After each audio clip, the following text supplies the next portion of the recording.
कंदासीं त मोहम्मद उर्स चांडियो केरु ऐं किथां जो हो ऐं मोहम्मद उर्स चांडियो जूं घणियूं शादियूं थियल हुयूं ऐं घणा ॿार आहिनि मोहम्मद उर्स चांडियो खे। तफ़सीली वीडियो में ॻाल्हि कंदासीं। वीडियो किथां सुठो लॻे लाइक ऐं शेयर कयो, चैनल खे सब्सक्राइब करे ऐं सुठो कमेंट ॾेई पंहिंजे राय जो इज़हार लाज़मी ॾींदा। दोस्तों, मोहम्मद उर्स चांडियो 1970 लॻ जेको आहे सो 1970 में गढ़ी खुदावश्क में जेको आहे सो पैदा थियो।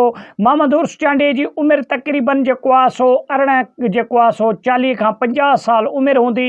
मोहम्मद उर्स चांडियो जूं 2 शादियूं थियल हुयूं ऐं मोहम्मद उर्स चांडियो कुझु टाइम जेल में बि रहियो। दोस्तों, मोहम्मद उर्स चांडियो जी संगावंदी तकरार हुयो पंहिंजे मिट माइटनि सां, उन जे करे कुझु टाइम मोहम्मद उर्स चांडियो खे जेल में बि कुझु महीना रहणो पइजी वियो। दोस्तों, मोहम्मद उर्स चांडियो हिकु बहितरीनु सिंध जो कामयाबु फ़नकार हुयो ऐं मोहम्मद उर्स चांडियो खे जेको आहे सो 5 पुट ऐं 3 नियाणियूं हुयूं। दोस्तों, मोहम्मद उर्स चांडियो जो जेको दादलो पुटु हुयो उन जो नालो राजा हुयो, जंहिंखे मोहम्मद उर्स चांडियो पंहिंजे साण प्रोग्रामनि में बि वठी वेंदो हुयो ऐं उन खे मौसीक़ी जी सिखा बि ॾींदो हुयो त जीअं मूंखां पोइ मुंहिंजो पुटु जेको आहे सो मुंहिंजी गद्दी संभाले ऐं मूंखां पोइ मुंहिंजे सीट ते संभाले ऐं मौसीक़ी जी तरफ़ अचे। त दोस्तों, मोहम्मद उर्स चांडियो जो दादलो पुटु राजा हुयो, जंहिंखे मोहम्मद उर्स चांडियो पाण सां गॾु खोड़ सारनि प्रोग्रामनि में वठी वेंदो हुयो ऐं खोड़ सारनि वीडियो में बि मोहम्मद उर्स चांडियो पंहिंजे पुट खे मुतारिफ़ करायो, सिंध वासियुनि खे ॾसियो त हे मुंहिंजो पुटु आहे, मुंहिंजे वञण खां पोइ हिन जी पारत अथव। दोस्तों,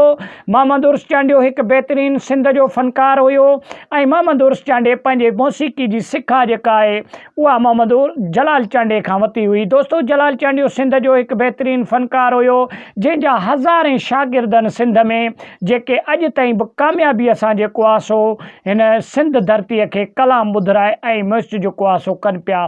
त इन जेको शागिर्दनि मां मोहम्मद उर्स चांडियो बि हिकु बहितरीनु शागिर्द हुयो ऐं फर्मा बरदान शागिर्द हुयो। दोस्तों, मोहम्मद उर्स चांडियो जा तक़रीबन 1200 खां वधीक एल्बम सिंध में रिलीज़ थी चुका आहिनि।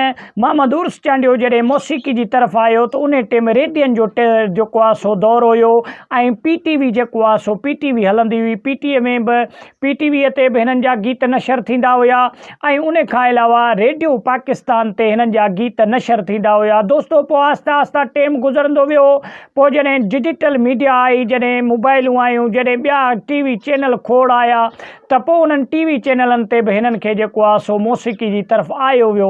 मोहम्मद उर्स चांडियो उहो निभागो ॾींहुं हुयो जेको 2018 7 मई ते उर्स चांडियो हिन दुनिया मां वफ़ात करे वियो ऐं हज़ारे सिंध वासियुनि खे रुआरे वियो। दोस्तों, मोहम्मद उर्स चांडियो जे विछोड़े जा अॼु ताईं बि माण्हू जेको आहे सो सदमो बर्दाश्त न करे सघिया ऐं मोहम्मद उर्स चांडियो जा हज़ारे परस्तार अॼु ताईं बि मोहम्मद उर्स चांडियो खे यादि करे ऐं रोअंदा आहिनि ऐं लुणक हारे जेको आहे सो मोहम्मद उर्स चांडियो खे यादि कंदा आहिनि। त वॾी महिरबानी, मिलंदासीं नेक्स्ट वीडियो में। तेसि ताईं ॾींदा इजाज़त, अल्लाह निगहबान। दोस्तों, नेक्स्ट वीडियो इंशाल्लाह तव्हांजे लाइ खणी ईंदासीं त मोहम्मद उर्स चांडियो जी क़बर मुबारक किथे आहे, उहा बि तफ़सीली वीडियो में ॻाल्हि कंदा।